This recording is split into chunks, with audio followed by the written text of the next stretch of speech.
My friends, the great experiment. Strange new world. Hidden trick. Would you look at that? The greatest trick. And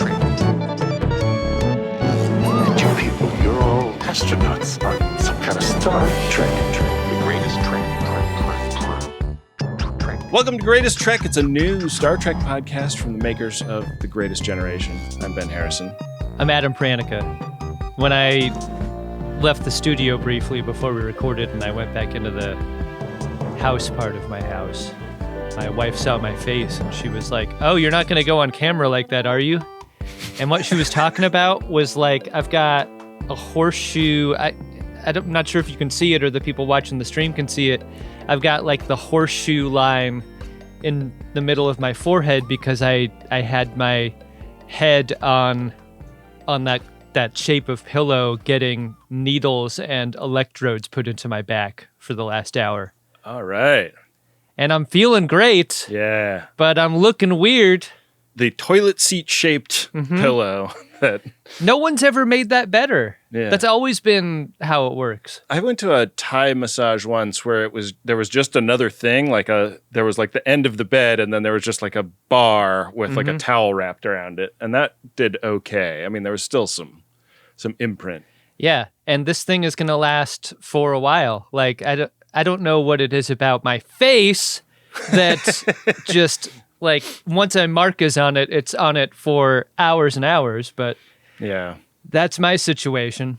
My daughter has a bruise that it's like right down the center of her forehead, like in a straight line, because she took a running start and just plowed into a table leg the other day.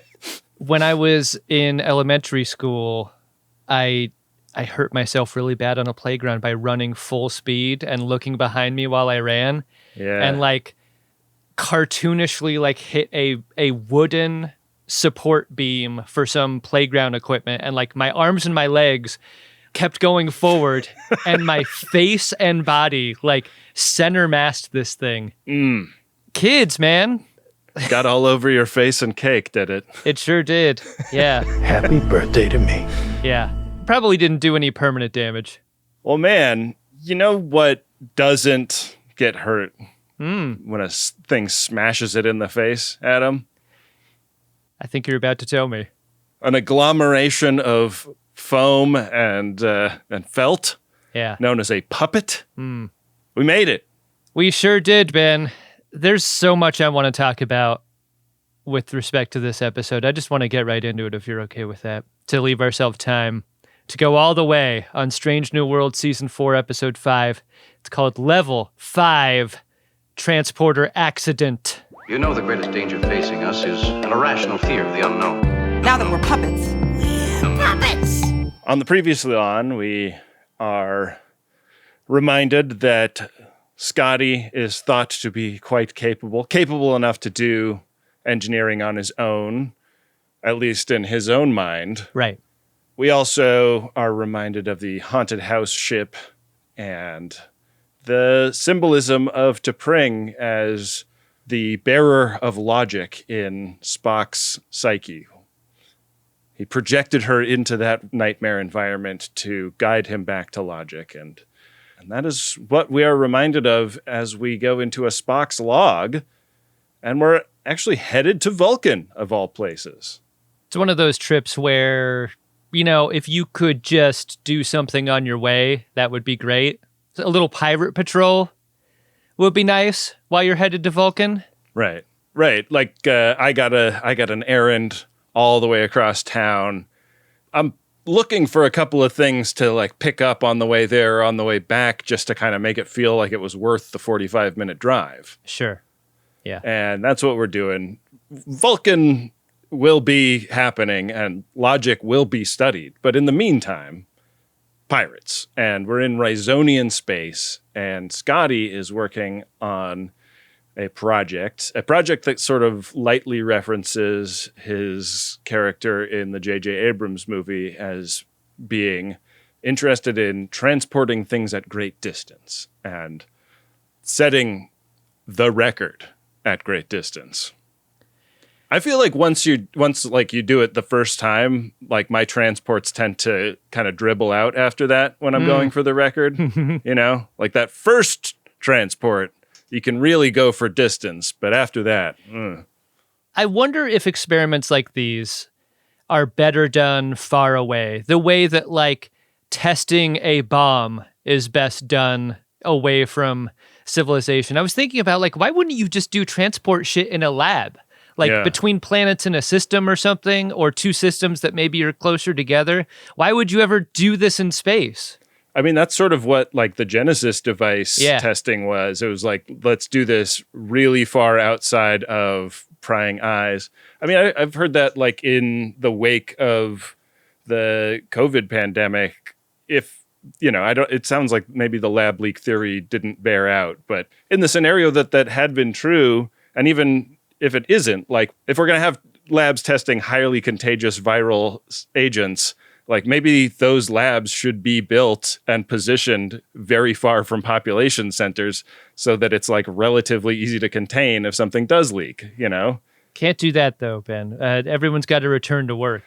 Everyone's got to return to work. And that commute, if it was going to be remote, it's just too far. Fun thing about this project is we're going to try and prank another engineer. Declan Milder is on the Whitmire, and if we can transport something into Declan's quarters, a spooky puppet, that would be pretty fun. This terrifying ventriloquist doll looking thing is named Little Ricky. Little Ricky. And does that do anything to soften the feeling you have when you look at this? Little Ricky sounds like cute and innocent. When I look at this thing, I don't think Little Ricky at all. Do you think Lil Nicky, like spawn of Satan? I fully understand that like kids have attachments to dolls that over the course of years, like these dolls will look grotesque due to how hard they're loved for a period of years. Do you have one of these in your past, or do your kids? Are they working on making a Little Ricky as we speak? My son is he used to have one stuffy that Chuck Bryant gave him, Chuck the Lion, which is still like in the rotation, but it's not his main guy. Like, he doesn't even really have a main guy. My daughter, like me, has a main guy. There's a giraffe Lovey that she is obsessed with. I've talked about this on the Wholesome program on our redundancy episode. We've got 3 of these things, and there's like one in the wash, one in the drawer, one in play at all times, because it is such a reliable comfort to her. But what you're describing are littles, generally. You see Little Ricky, and Little Ricky needs a seat of his own. Little Ricky big. Yeah. If you come home to your quarters on the Whitmire at the end of a long shift in engineering, wiping soot off your brow, and the lights aren't up yet, and you see the silhouette of Little Ricky in your chair. When Declan sees it, he'll wet himself. That is a day ruiner. Sure is. Also a day ruiner is going to a class you signed up for and having it unexpectedly canceled. That's what's happening to Spock here when he goes to La'an's quarters. She's canceled her dance classes. This is sort of a standing appointment that they've had for a while. And the reason is things have gotten weird since the Griffin incident. And maybe because they haven't really talked about it, that is emblematic of this feeling that they've grown apart. I think that this is a very common way for a somewhat no-strings relationship to come to a conclusion. Neither party wanted it to be an emotional support structure when it started, and when it wasn't an emotional support structure, when one of them really needed it to be, all of a sudden, it's like, yeah, I guess I don't really need this relationship. I think it's fine for your needs with respect to a relationship to change, and if the other person can't change, it's fine for that relationship to end. I'm not saying anything about myself personally. I just felt like this was a short-term relationship that was good for both of them, but it had come to a natural conclusion. Yeah, I mean, there's sort of a tacit agreement with a no-strings thing that, like, if it ever becomes too much trouble, it's done. And often for people, trouble resembles what Spock and La'an have encountered here, which is like what are we?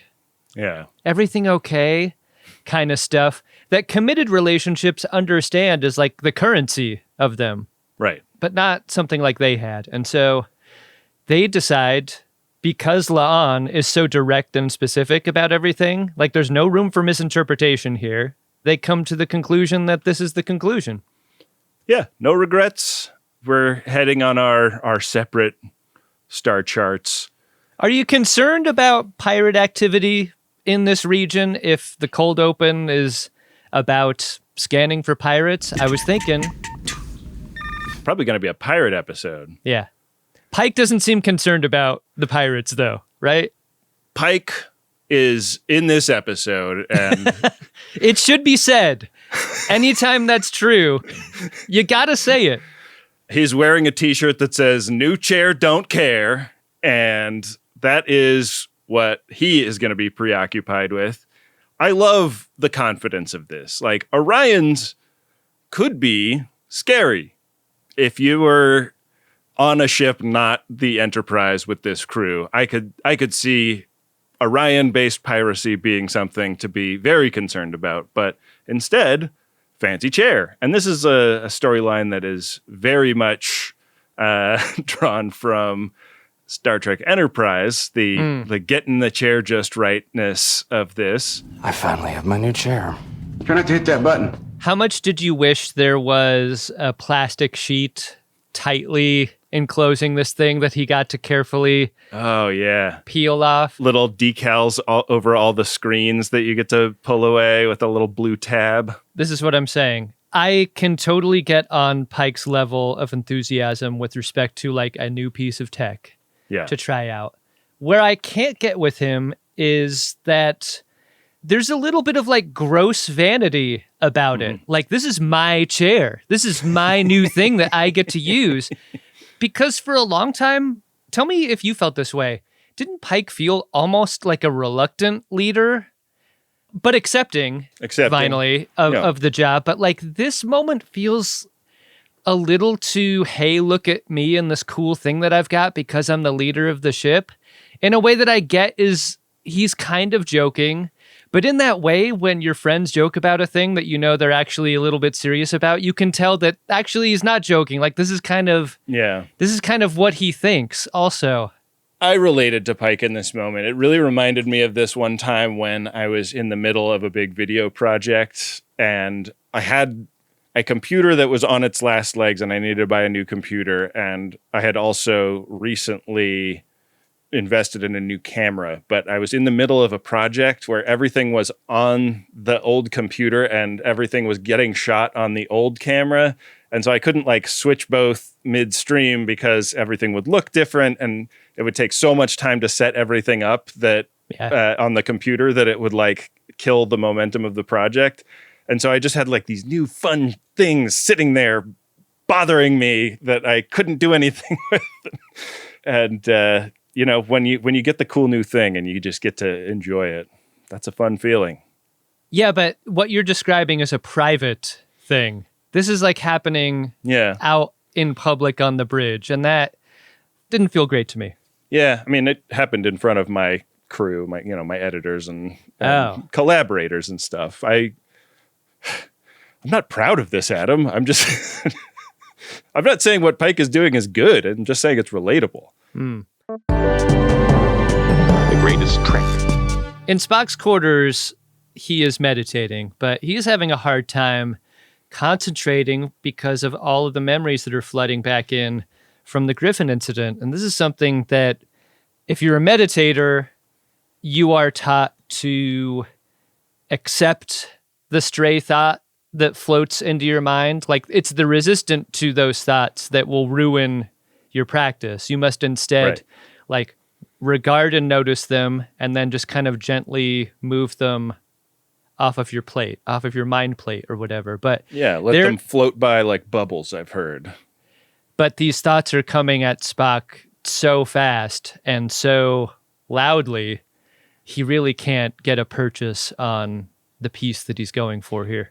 Yeah, and maybe the thing he needs is someone to guide him back to logic. So he calls T'Pring, and he's not going to be at Vulcan, tomorrow, but he's going to be there soon. Is Spock fucking this up because he's half human and the Vulcan human tension in him short circuits the part of you that should recognize that your ex does not want to be bothered with your bullshit all the time?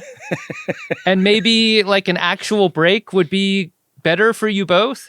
He's got her as don't call in his contacts, and he just plowed right through that the way he plowed right through his meditation, ignoring all of the directives. I hope this call does not offend.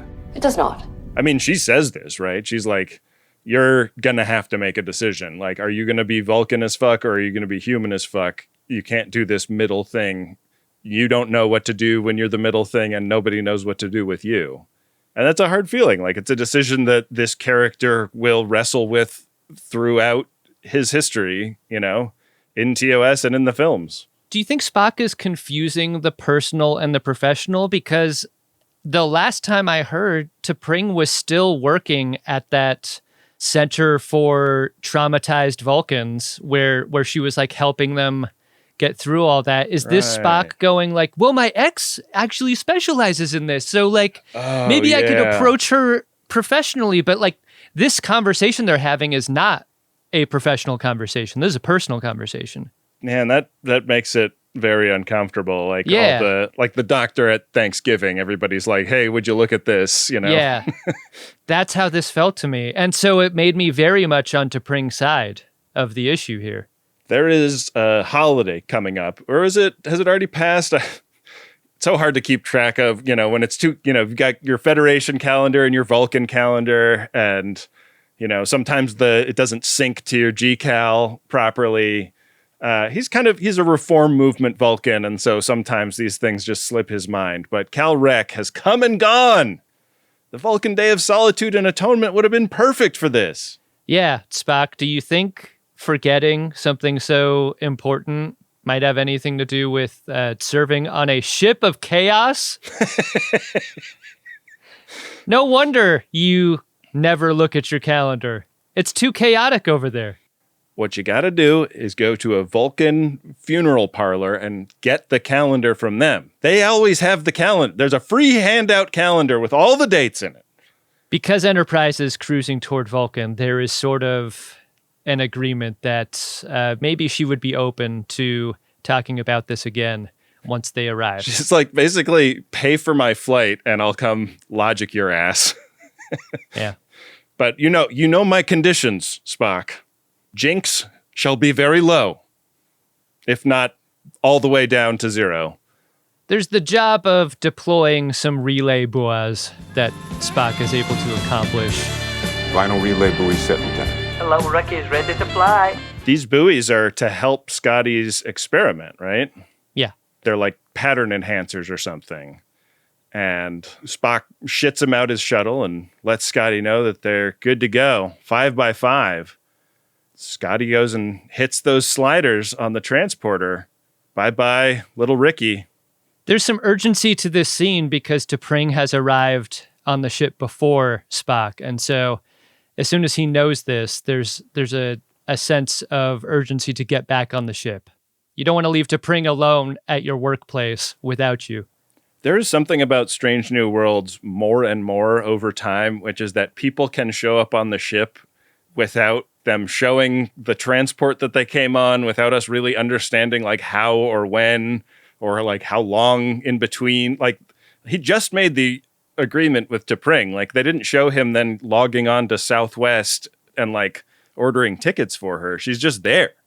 The order of things is Scotty puts little Ricky on the transporter pad. He hits the sliders, and not only does the veil of transport fall on little Ricky, but it falls on everyone on the ship, and then finally kind of the entire ship.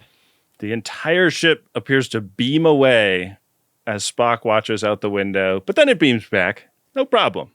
After a few like freak out beats, like the idea of being Spock on the shuttle, seeing this out the windshield is very funny to me and very scary. Totally. Having had some very scary experiences recently, this has got to be especially unnerving. I can't believe he made it all the way to the bridge before seeing anyone. This is a crowded ship. I mean, we cut around to see all of these crew people being enveloped in the transporter. I think that's because there's some very specific and regular camera placements to Spock's re-arrival on the ship. Like we're shooting him, in medium singles and at a camera height that would be normal for most episodes. And once you realize what's happened, I think you understand that all the action is happening below the frame, were you to float the camera through the ship. There's lots of smoke in the air. Doesn't seem like anybody's on the bridge. Hey, what's that? There's somebody moving over there. Oh, God. It's Puppet Pike. What happened? They all kind of start waking up and realizing that they're puppets at the same time. There's a type of horrified that they are feeling here that is different from the horrified that I think you or I or people we know would feel. Like, it's very campy and fun/funny instead of horror. Yeah, I wonder if their like emotional reactions change in the process of being changed in the way that they do, because they perform the surprise and fear of a silly puppet guy. Yeah, and there's like a subgenre to a horror film that is specifically body horror film. And those, like the negative feelings attendant to that, are largely absent from this episode. The changes are like down the road seen as positive, even. The negative feelings are very attendant to T'Pring, though, who has been jinked to high hell. If there was ever a time for an alternate theme, I thought we would get that here. But no, it's the same theme song and theme sequence. The whole ship being transported. I mean, I didn't know that we were heading for Puppet episode for sure, but I guessed when I saw little Ricky, I was like, oh, are they going to make the whole set look puppety and, cardboardy or something like that? But no, the ship stays the same, and we do not get a different theme. We do get a McLaughlin group. That seems like the very first thing you should do when your entire crew is transformed into puppets. Issue 1. Let's see them. Like, let's see all of the puppets together. Let's see what our crew looks like now that they've been transformed into this. And this is the perfect scene to have. I think that they all look great, but my favorite by far was Pelia. I thought Pelia puppet was so funny. Yeah, puppets! They should always have little Ricky in there as the control puppet for comparison. They all seem very self-aware that they are puppets. That does not need to be explained to anyone. What needs to be explained is how this happened. And Scotty is assigned to be the lead on figuring out a solution to it. Not necessarily exactly how. And this is one part of the episode that is extremely shallow because we get little Ricky and we get everyone as puppets now, but we don't get really any connection between the two concepts in any even like scientifically adjacent way. Puppet quantum particles ship, high power, Pelia slamming Scotty's puppet nuts. Declan wouldn't have screwed this up. And we got to figure out this problem. It's a huge problem because the ship isn't made to be run by puppets. That's the thing. This is not just an engineering problem. It's also like a pragmatic problem and a medical problem. They can't work any of the touch panels. Like none of the capacitive touch screens work in the same way of like wearing winter gloves and trying to work your iPhone. So Spock is going to have to do like everything. And they're in pirate space. So blowing in a call to Commodore April is a great idea. Like, let's get leadership involved in this because it's clearly a dangerous situation for the Federation flagship.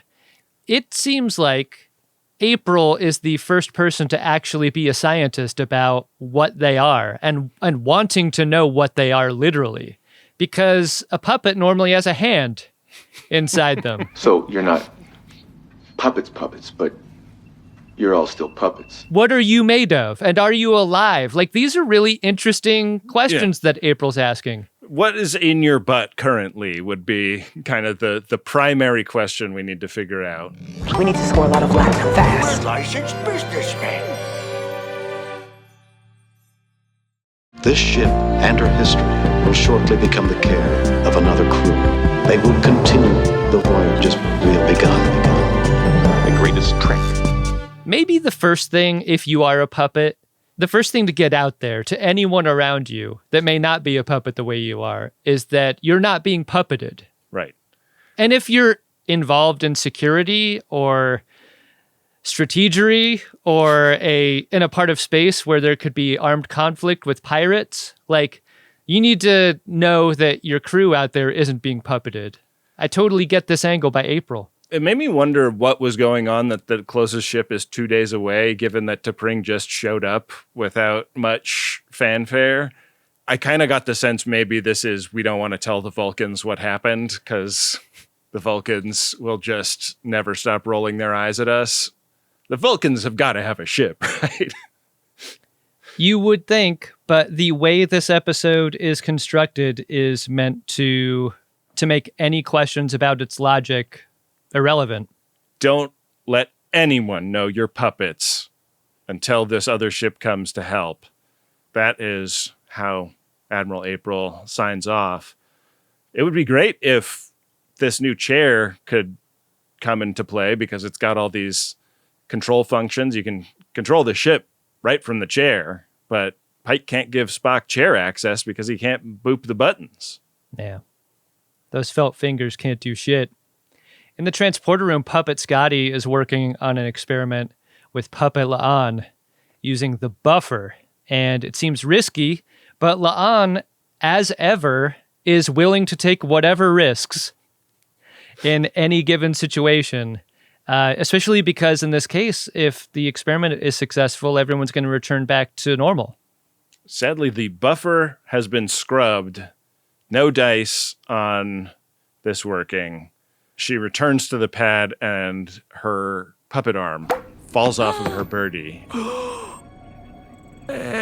Oops. We smash cut to sickbay where Spock has been enlisted to sew it back on because it's just felt and fluff and nobody can work a needle, but it's kind of an interesting, some would say fascinating revelation. Like, their puppet arms just work again once you get them back on. And Chaplin and Benga are like, God, the like genetic implications of this are wild. Like, what are we? What is going on here? They're no longer medical practitioners. They're tailors at this point, right? Yeah. Are they mortal? How ripped up would one of these puppets have to be before you couldn't put it back together? Well, what Dr. Mbenga says here is that they are organic, and it means that they can die. That manner of death is unknown at this point, though. Maybe you just keep pulling stuffing out until you're nothing but the felt liner. You're just a floppy felt sack. Just a limp, empty felt guy. Yeah. Like, how bad would a dog be on Enterprise right now? Yeah. My dog Ripley disembowels little squirrel guys. Oh, yeah. And just takes the stuffing out. Like, you could not possibly have a dog on this ship, which is why my note for this episode, among many notes, is you gotta have a dog on this ship. Like the Orions bring a pup. Yeah. Like, this is how Sam Kirk goes out. Like, a dog just grabs him and just starts shaking. We are standing in a room with a dead guy! The doctors excuse themselves, and Spock talks to La'an, who seems a little more pro-puppet than anybody else. You know, like both happy to put herself forward for the potentially lethal reverse transporter experiment, and also still pretty happy to be a puppet. And she's like, well, how much like psychotic Romulan damage can I inflict when I'm this? Like, it's probably good for me. It's very much like going on vacation and not having to think about work. This is puppet vacation for La'an. If the whole crew could embrace that, it could be real nice. Yeah. La'an has to remind Spock, because they're friends now, to go talk to Puppet T'Pring. And so he does, in her guest quarters, and things are not fine for her. Listen, she doesn't blame Spock. It's not about that. It's just that, in general, bad. Nothing's fine for T'Pring, but also, nothing's fine for anyone, anywhere on this ship. Amazing that Spock is the first one to devolve into a panic attack, because they should all be existentially terrified. But it is all of these calls coming through. All of the responsibilities of the whole ship being his is really weighing Spock down. And, he's not right because he hasn't been meditating properly. So he starts to spin out, and she asks him, what did the 4 puppet fingers say to the face? You slapped me. What's funny is Spock's sister was often put in a situation where she had to solve every single problem on the ship or on the show or on the season or on the series. It was kind of her happy place. She could handle it.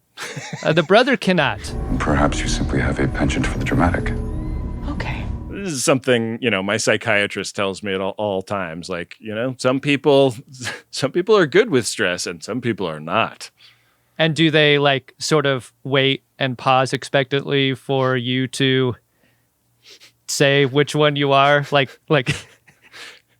Or are you a few sessions away from that breakthrough? No, that was the opening breakthrough. It's my psychiatrist will tell me stories about being in the psychiatric ER on Halloween night in Walter Reed Hospital. Just to remind me that my mental health is actually pretty good, relatively speaking. That's gotta feel good to have a professional just compare you to others. Why is everyone still at their station on the bridge? I was wondering when he returned there, because they can't do shit. But where else are you gonna go? I don't know. I guess they can't even open the doors because the doors don't recognize them. Yeah. Yeah, they can't leave. They're trapped at work. Ugh, God, that might be the most horrific part of this whole thing. Everyone on the ship, and this is the moment I first recognized it, they've not just become puppets, but they have devolved into a kind of childlike state of constant whining. It's not that Captain Pike is a puppet. It's that he's become a Muppet in that way. I think that is very intentional, and it is in both the writing and the performance. They are not giving naturalistic voice performances as their puppet selves. And I kind of doubt that the cast were operating the mouths of their puppets, so I kind of wonder what the order of operations was. Did they lay down their audio and then do the puppetry in sync to that, or did they have puppeteers perform all the parts and then have them loop their audio to match the puppets later? It would seem as though they're off screen delivering dialogue at each other as if they were there, and they're just working in coordination with the puppeteers. Because, we don't need to say this because we know it, but the skill of manipulating a puppet is difficult. And it takes a lot of experience to do what these puppets are doing on this show. So I bet these actors wanted to play with these puppets. Yeah. But I bet they were told that they could not. The choice to do paint out the sticks that they used to manipulate the hands on the puppets is also very indicative of what the rules of this world are and are not. There are not puppeteers. They are puppets, but they are not being puppeteered in the reality of this episode. Couldn't you give us one that was being puppeteered? One's got the hand in it. It would have been a funny choice if they were all being puppeteered, what is that stick connected to? And keep making jokes about that. But Orion ship incoming, Ben. Yeah, we're doing some Star Trek shit. It's gonna have to be an audio only. So Pike starts talking to Captain Troll, who don't detect a lot of life forms aboard. They're like, it seems like you have one crew member. Just definitely not here to claim salvage because you do have that one crew member. But we'd be happy to help if you need help because, with only one person, it seems like you might. Yeah, it's that sort of aggressive generosity, that kindness that is sort of a trick. Like, you really do need some help, don't you? Single crew person on a ship. We'd be happy to help you. So we're just here, if you need us, let us know. Pike rattles the saber a little bit and they back off. And it seems like they're in the clear, but because they really have to smash these panels to get their touches to register, Uhura accidentally hits the turn on FaceTime button. And we actually see our Orions, one of whom is Joe Latrulio. That's fun. It's a huge problem to get the visual here. I mean, one of the reasons is it's really hard to explain what's happening on Enterprise if you're Captain Pike. Captain Pike, are you a puppet? No. Liar! Liar! I was wondering, do Orions have any context for what they're seeing? Do they have a puppet tradition? Or are they too busy, fucking everybody? I'm sure there's a furry community, a substantial one, even, on Orion. And this is furry adjacent. I guess so, yeah. In a way they can understand. Would you look at that? Fire seems to be a really big threat to a crew of puppets. Like, when this face-off goes hot and Captain Troll goes ahead and fires on Enterprise, maybe the only time I felt fear for these characters was when exposed to flame. When flames and sparks are flying everywhere, it does feel like anything could happen. I love the cut-arounds to, the, people in the hallways going left as the camera goes right. There was a very beaker-coated Andorian character in there. And Spock is just running from station to station, trying to keep the entrepreneur in the fight. But their engines are getting messed up, and they can't get away. And that's going to mean he needs to get to engineering to get the engines back online. The other thing about these puppets is that they're very squishy, and when things fall over, they're crushed and pinned, and that's the situation that Spock finds Scotty in under a torpedo. And Pelly is there to help direct the rescue. Scotty's able to free himself because he's so squishy. Yeah. Didn't really seem like Spock did much of anything here.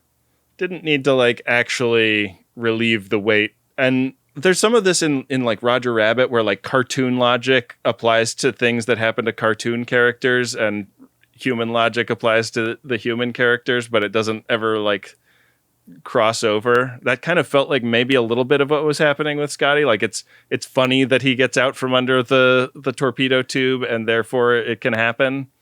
If this wasn't a puppet episode, I'd be really into the idea of Spock being one-man crew for the Enterprise and how challenging that is when, being forced into that situation.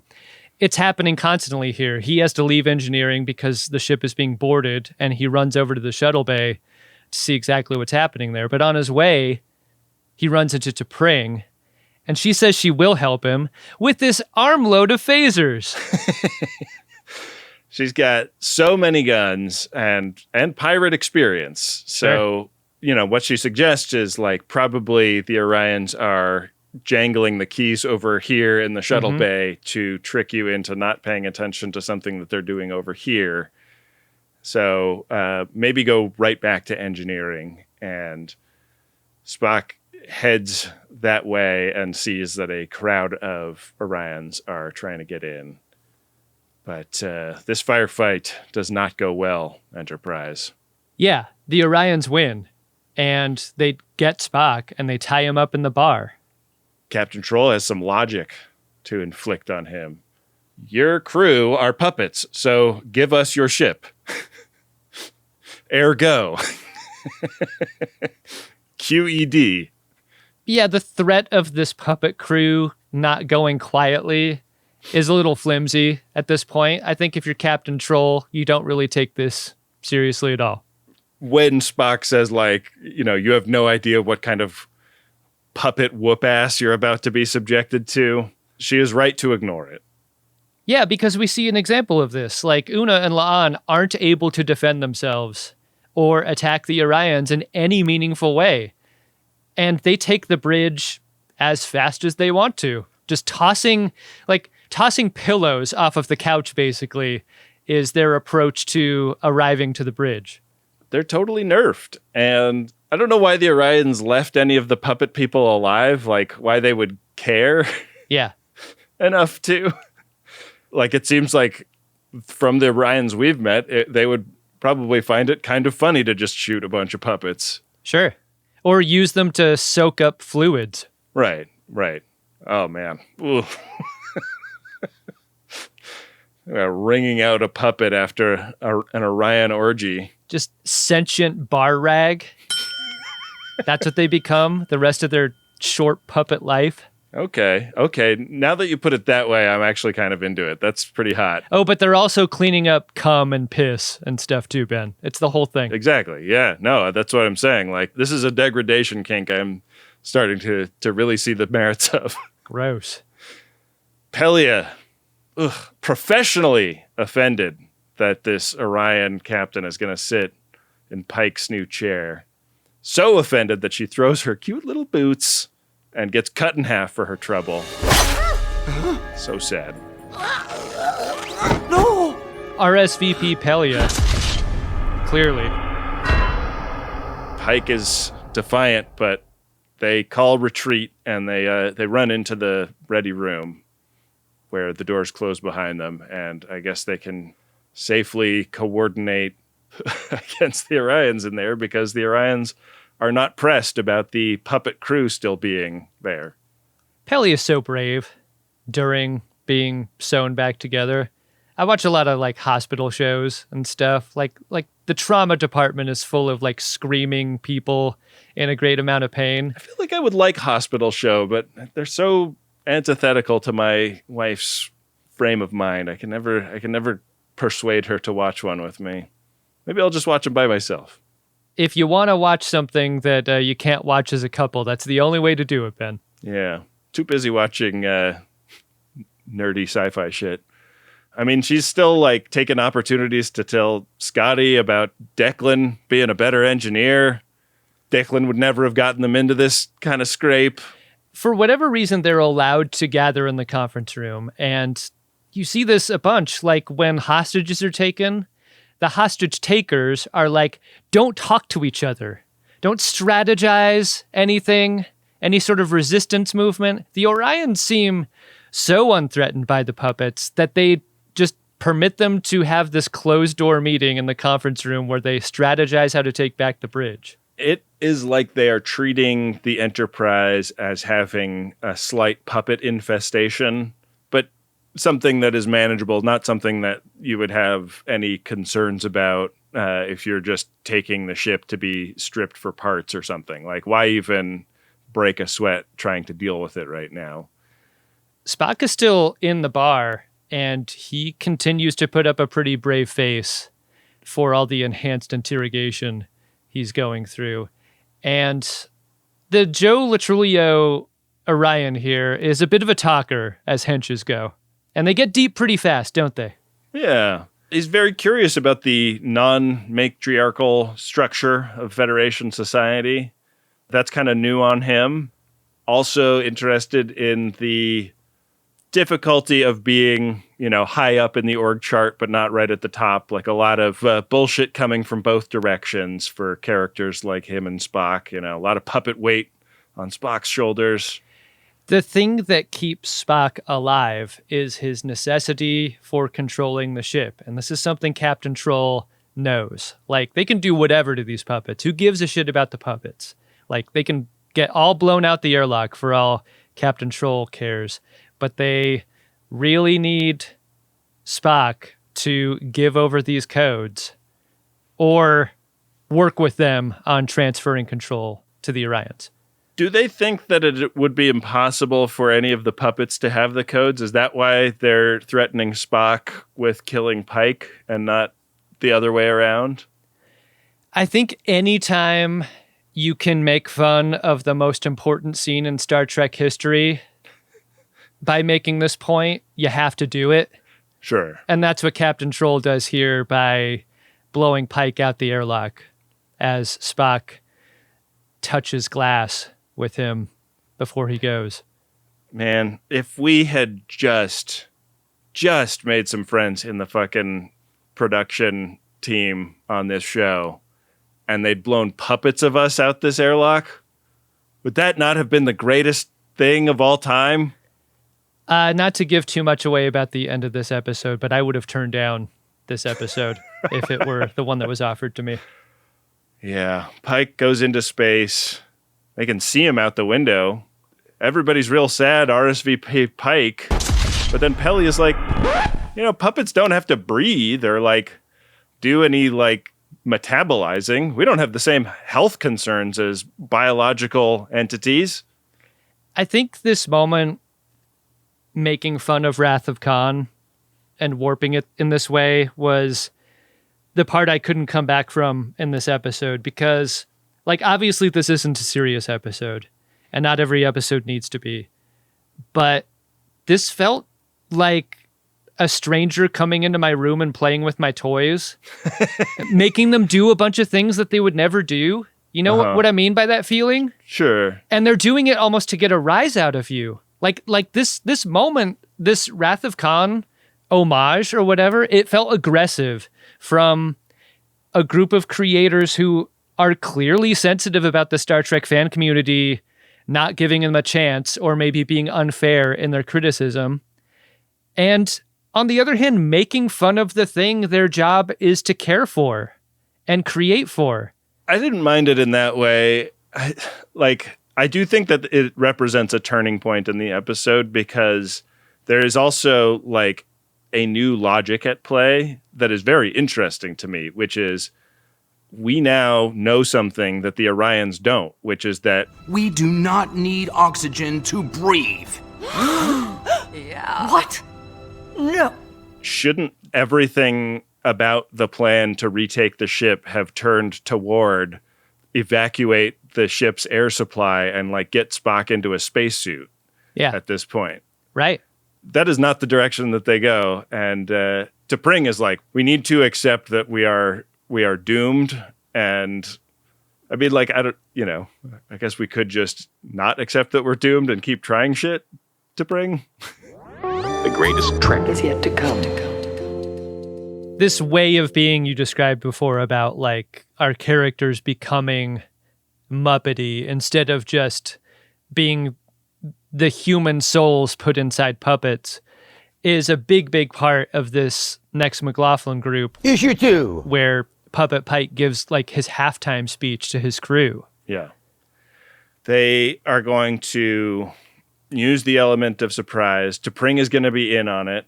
She's going to have to lean into the chaos of her puppet reality. And the next scene is some Orions in the corridor outside where the meeting took place, which I think they maybe moved from the ready room to Pike's quarters at some point, but I wasn't completely clear on that. Anyways, a door opens and like kids sneaking into an R-rated movie, the puppets have put a big cloak on to sneak out and then kick ass in a way that we have already established that we can't do.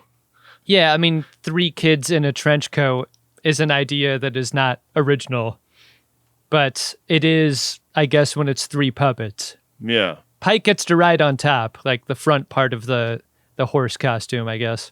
I get the idea of like kneel on the floor behind so that you can push the guy over, but I don't get the idea that like the other puppet is going to have enough of an impact in the flying kick to actually get him to trip. You know, like puppets don't weigh that much unless there's a hand in them. 3 puppets under a trench coat, phase 1. Phase 2 begins when the other puppets escape the room they were in thanks to Scotty's invention of a kind of power glove that allows his puppet hand to mimic human flesh. And oh no, even describing it that way, Ben, I'm sure you can understand the depraved possibilities for such a device, right? Yeah. Maravilloso. They're going to have this thing at STLV, but you'll have to go through a little curtain to observe and test. T'Pring is brought before Spock by their captor. This is the Joe Latrulio character, and he's got like a culinary torch, and he is going to now hurt T'Pring to try to get Spock to give up the codes. And he lights her hand on fire, and I feel like this would burn. Like the puppets of this kind that I have interacted with, I think are like fleece jacket material, basically. Basically gasoline. Like it just fucking lights right on fire and burns. And it's an upsetting moment. But she doesn't seem to feel pain. Like that's because they chose the wrong crew person to torture. I don't feel like this episode is interested in you feeling anything even close to any feeling that's negative, because I really did. I wanted her to feel pain because I wanted to feel something for her sacrifice for Spock and to feel like it mattered. But I think her puppetness in combination with her Vulcanness means that like she's uniquely resistant to torture here. And so the idea of her being on fire didn't really make me feel a thing at all. If you're a torturist and you're setting people on fire, what you got to do is make sure that you're wearing relatively flame retardant garments.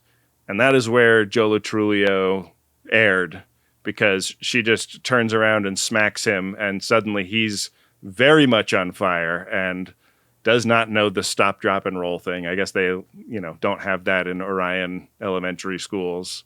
They've taken him off the board pretty quickly. And in order to expedite the sharing of the master plan to retake the ship, we do a Vulcan on puppet mind meld. Anything can be melded. That's what we've learned on this season of Strange New Worlds. I don't know why, but that like you wouldn't steal a car, you wouldn't meld a plant. It's like that series of videos, Will It Blend? Like, will it meld? Yeah, plant? Sure. Yes. Felt? Yes. Indeed. We attack the bridge. Does not seem like a different kind of attack than we saw before. It's just more confident and like maybe sillier. Is that what they were like? If it's very silly, it works better. It's more coordinated, and it's definitely more Three Stoogey. Maybe that's what's like giving impact to it. I wish that it sounds dumb, but like I feel like if there had been like an internal logic to this, like if it is hijinks, if it is silly fighting that silly puppets do, then it works. Then it's effective. But if you're just trying to fight as a human, it's not going to work. Ben, nothing you say on this episode will be dumber than the episode we're talking about. You don't have to worry. But your point is extremely sharp, because I think we're in agreement that the funniest stupid stuff is the smartest. Like, the smart stupidity is the stuff that makes me laugh the loudest. It's the idiot caring so much about their goal. It's all permutations of that. Like, that's where the good stuff is. And that is like right here for the taking. Yeah. All over this episode. Like, they are driving the car straight at it and they turn left at the last moment every single time. Yeah. Yeah.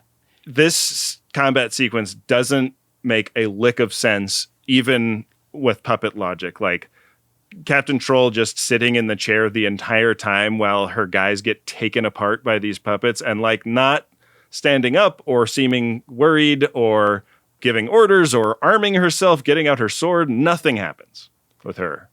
The finishing move of the bridge takeover has to do with Spock kind of raidening Puppet Pike by throwing him across the bridge. He's also like in the room for a long time, and the Orions are just doing silly shit with puppets the whole time.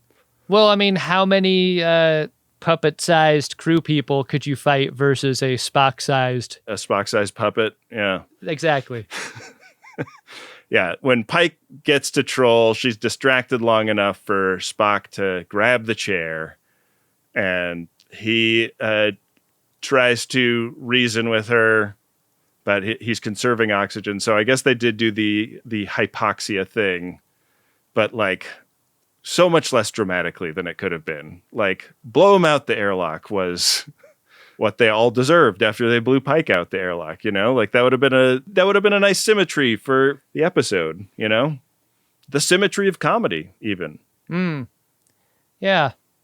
Would be, wouldn't it? I mean, another symmetry would be if, like, somehow they, like, beam the Orions off the ship onto their ship and it puppets them, you know? Like, that's the other thing. It's not done. They figured out how to reverse the accident already, but before they do it, they're just going to, like, have some puppet goof arounds in space and enjoy, like, puppet vacation, like you put it, you know?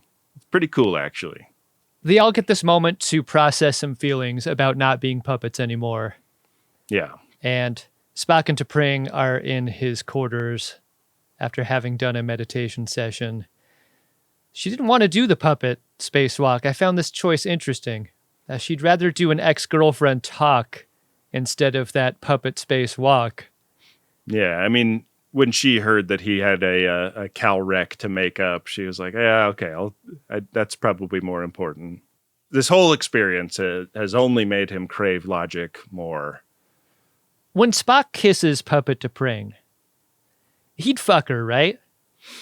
How would that work?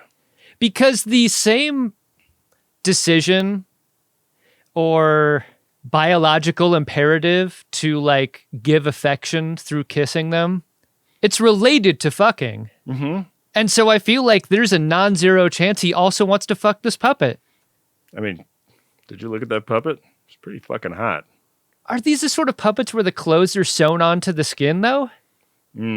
That's a good question. Good question. We should have gotten an answer to this in the 6 bay, huh? See, this is my main problem with this episode. It asks more questions than it's willing to answer, Ben.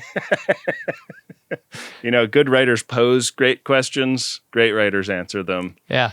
They lean in for that kiss. The kiss is all it took to wake Spock up. And we realize it was all a dream. I used to read Puppetry Journal magazine, Salt and Pepper on Pike, and a wig on T'Pring. Yeah, I'll loop some stuff in later. I didn't finish writing that. All right, get that later.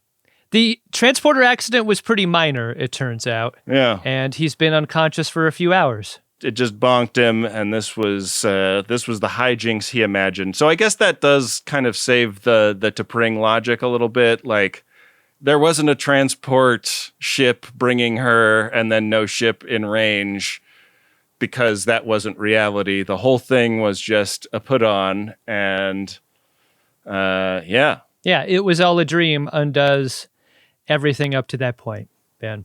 Yeah. The transporter accident was pretty minor, it turns out, and he's been unconscious for a few hours. Maybe we should have some tea and talk about how disorienting this all was. I don't have any tea, Ben, but I would like to talk about if you like this episode. She'll always bring it home.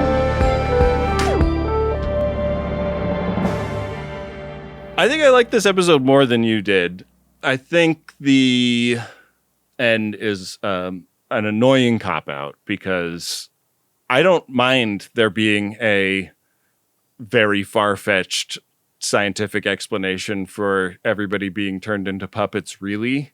Because Star Trek does far-fetched science shit all the time. Like, they have science advisors who help them get the real science as close to real as they can, but... Yeah? You think they had a puppet scientist advising him on this one, Ben? No, I'm just saying, like, there's also made-up science in Star Trek, so they could make up some silly explanation for why this happened. Mm-hmm. Like, the same way I think that the episode where characters from Lower Decks came into the Strange New Worlds universe worked really well. And, like, it didn't, like, seem almost embarrassed by its own idea for itself. Like, that end feels like they had an idea for an episode and they like got too far down the tracks making it and were like, we don't actually want to do this. And yeah, we didn't do it. Actually, we didn't. And that is cowardice. Yeah. Like I did not finish it, but I put on the new Masters of the Universe movie the other day. And that movie had that vibe. Like, it's the filmmakers and everybody in it are like almost humiliated by the fact that they're making a He-Man movie. And so everything is a little bit of a joke at the expense of He-Man, except for it's like they are spending $300 million to make the most high-spec expression of He-Man ever. And so like occasionally a movie that is actually awesome and sincere like peeks through and you're like, make that movie. What are you doing? Yeah. Why did you do this other movie that is just like everybody going, well, that happened. And like the easiest non-joke jokes imaginable. I had a lot of fun. I think the puppet design was fantastic. I think some of the jokes were very good, but I think in the end, like, I just wish that they had like done the episode all the way. It feels like they did the episode 3/4 and then kind of chickened out at the end. Yeah. And I think they were so close. Like, I think that they made a lot of good initial choices. Like that thing about how the voice performances are not naturalistic. I think very smart choice. I think like that moment where Scotty comes out from under the Mark IV torpedo tube could have represented a bouncing off point for a bunch of silly, like puppet logic stuff to become true. Like the other comp here is the Everybody's Singing episode, right? Like that had a silly science explanation for why everybody was singing. Like we're in like a physics problem where problems are resolved through song, you know? That seemed more closely related to a scientific explanation than anything happening here. Yeah. I mean, the overriding criticism of this season for me is that this show could be making a Star Trek show, and it seems like so much of the time they are trying to do anything but, which is so fucking weird because like what got people excited about this show to begin with was what a return to form it felt like. So like as an isolated thing, there's a ton I love about this episode, and I'm not as down on it as you are, but first episode of this season is maybe in my bottom 5 Star Trek episodes of all time. This is nowhere near that. But yeah, like I do feel like this season is tough, and I can completely vibe with you being not psyched about this episode in particular.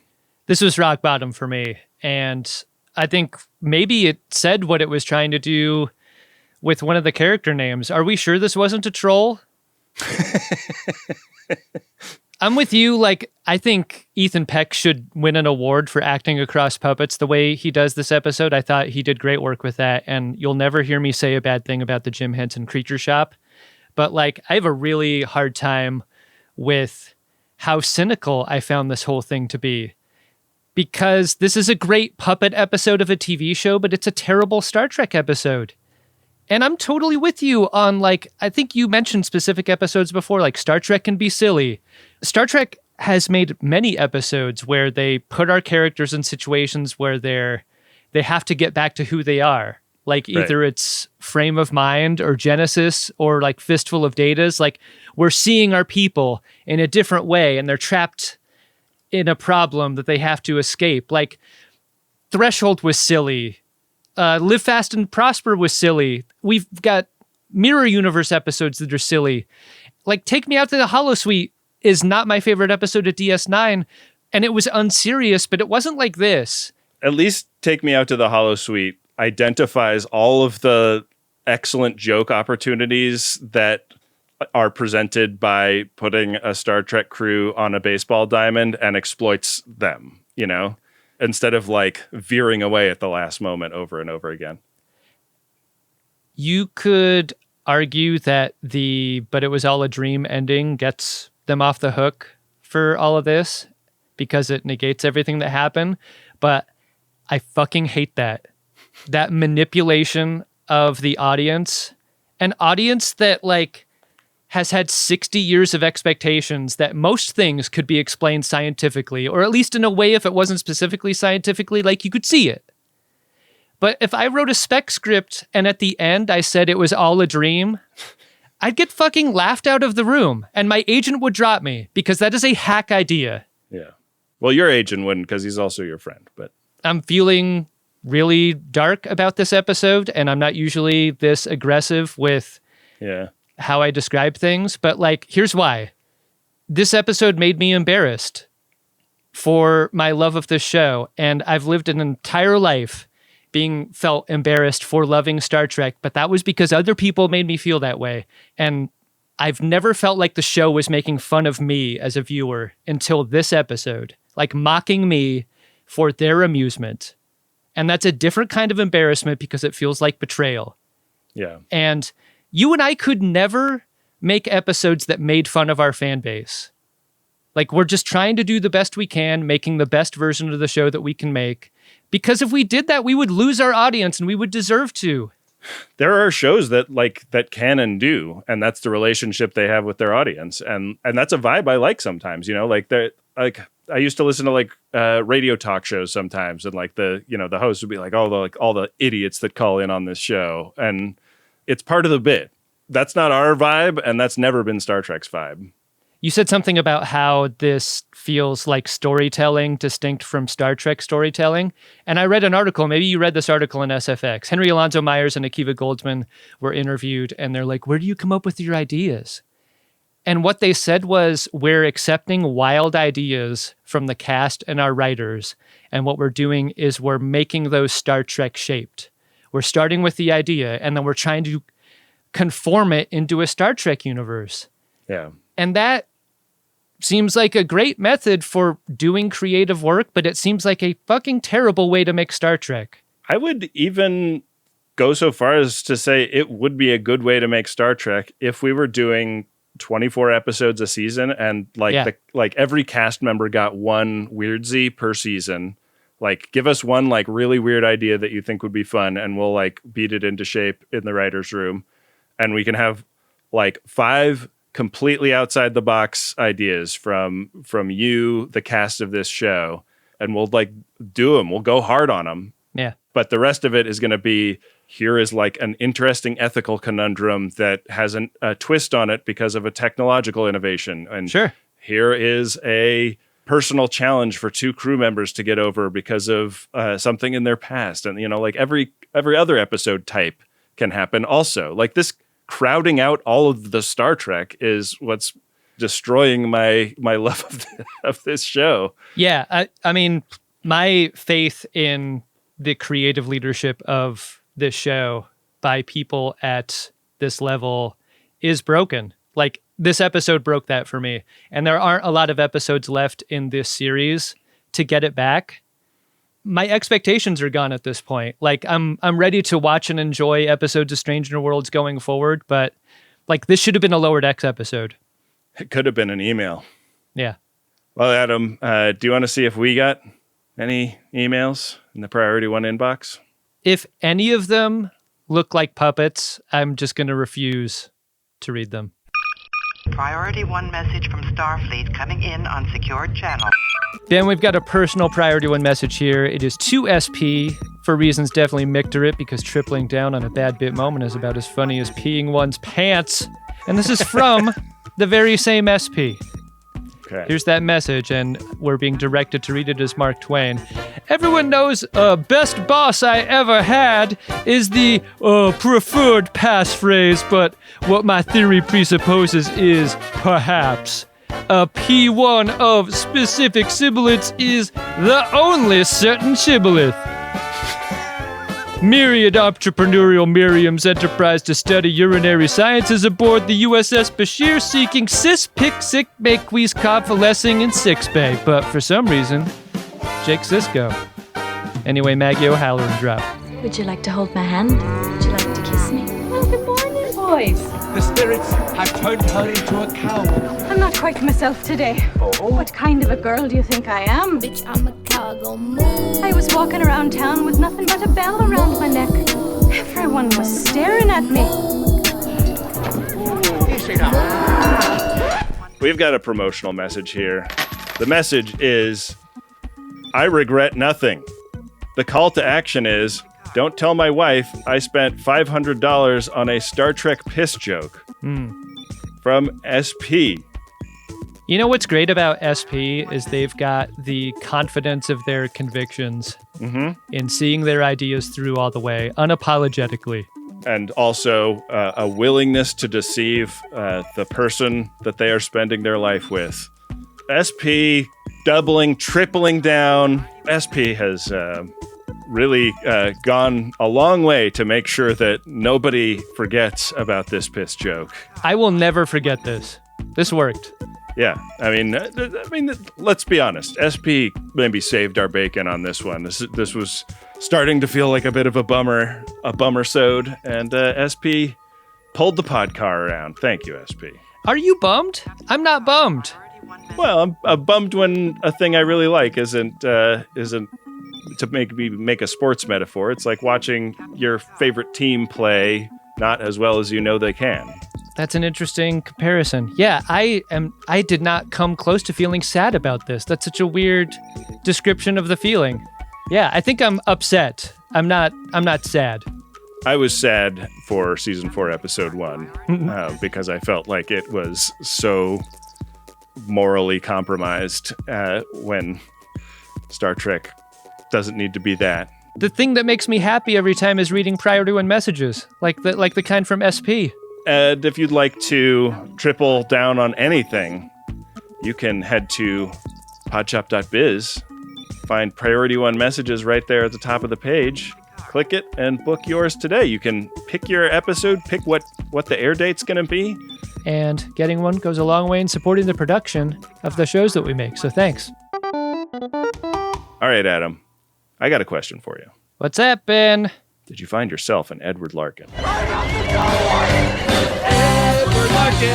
Yeah, I think the part that made me laugh most was when Robert April said he'd never heard of a level 5 transporter accident, and the specific line reading of Captain Pike being, "You've never heard of an entire crew turned into puppets either, Bob," was so Pete Campbell in Mad Men as a line. I really love that moment. That was really good. That was good. That was the highlight for me. What about you, Ben? I think I'm going to give it to Pelia. I think, like Anson Mount's performance in that conversation with Robert April, Pelia was just like firing on all cylinders all the way through this episode for me. I feel like Carol Kane really understood the assignment, and the design of that puppet was so funny to me. Like, I want to touch that hair. Like, it looked like maybe like they took like medical tubing and like found a way to like curl it up and singe it at the end or something. She had the best hair. But when you're designing a puppet, like Kermit is such an interesting puppet because he has almost nothing that moves on him other than his mouth and hands, and it's all facial expression for Kermit. But like so many other Muppets have like stuff that swings on them, so that like when they move their heads, like there's reciprocal action. And that Pelia puppet just, man, please let me know when the prop auction is, and please let me get in ahead of Garrett Wong on that. How much for the entire tray? I mean, I hope the cast got to take their puppets home, honestly. I think that these were so cool and almost justify the whole thing in my mind. Yeah, absolutely nothing wrong from the creature shop going on here. There's also nothing wrong with telling people you like our show on the internet. This is a segment we call Warning Bois, where we express our appreciation for folks who have left nice reviews in their podcast app. Prepare a buoy and launch it when ready. Warning buoys. An emergency buoy. A warning buoy. Like this one from Apple Podcasts that Wascuba family left. It's a 5-star review. It says, "Embrace the embarrassment. To anyone looking for the best Star Trek podcast in the galaxy, look no further. Adam and Ben pilot their way through the Star Trek catalog with humor, grace, and very tasteful dick and fart jokes, while looking for a writer for New Trek to blow them out an airlock. Let's hope that doesn't happen until next year at least. FODs forever. Thank you, Wascuba family." I mean, I hope it happens at some point. Me too. Maybe not after this episode, but if this had been a really great expression of the essence of this idea, and we as puppets had gotten blown into space, like that would have been maybe high watermark for my entire life. And I've been present at the birth of 2 children. So Hey, listen, if you like the show, we'd really appreciate it if you leave a 5-star review on your podcast app. If you have Apple Podcasts, that's especially helpful. But, Podcast Addict, CastBox, a lot of these podcast apps now have a review function, and it helps us get the show in front of new people, which is how we grow and how we survive. So thanks so much to everyone who does it. If you do it, we might find it and read your words out loud here on the show. Thanks so much for listening. Bye-bye. Greatest Trek is an Uxbridge Shimoda podcast. It's hosted by Ben Harrison and Adam Pranica, and it's produced and edited by Wynde Priddy. Next week, we're back with Strange New Worlds Season 4, Episode 6. It's called Off Hour. But until then, we want to say thanks to all the members who support this show. You can join them right now at greatesttrek.com or just click the link that's in the show notes. Members get an ad-free feed plus a lot of great bonus episodes, and we really appreciate your support. Thanks to Adam Ragusia for composing the theme music. Thanks to Rob Adler and Bill Tilley for working on the @GreatestTrek social media pages. Follow us on Instagram, Blue Sky, and YouTube, and use the hashtag #GreatestTrek when you post about the show. We also want you to get signed up for the Greatest newsletter. You can do that over at podshop.biz, where we keep all the fun merch. That's also where you can book a P1 on the show, and that helps support as well, so we appreciate it. And one last way to support for free is to leave a positive review on your podcatcher of choice, or even just recommend the show to someone that you know who might like it. Thanks for listening. We'll see you next week on Greatest Trek.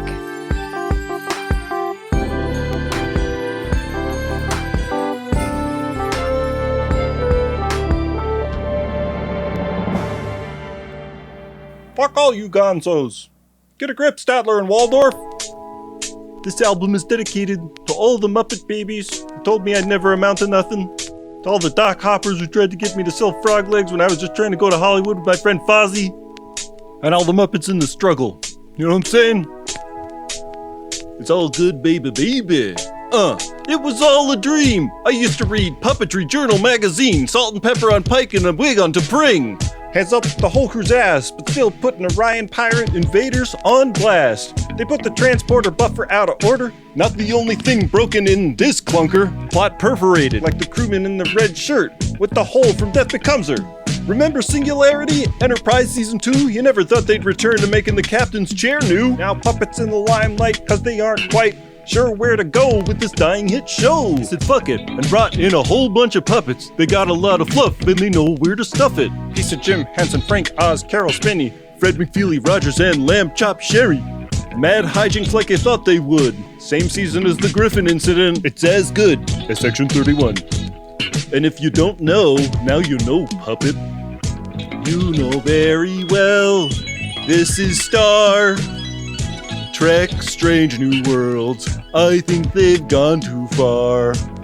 This show was good, but now it isn't. Let's hope Season 5 is much less unpleasant.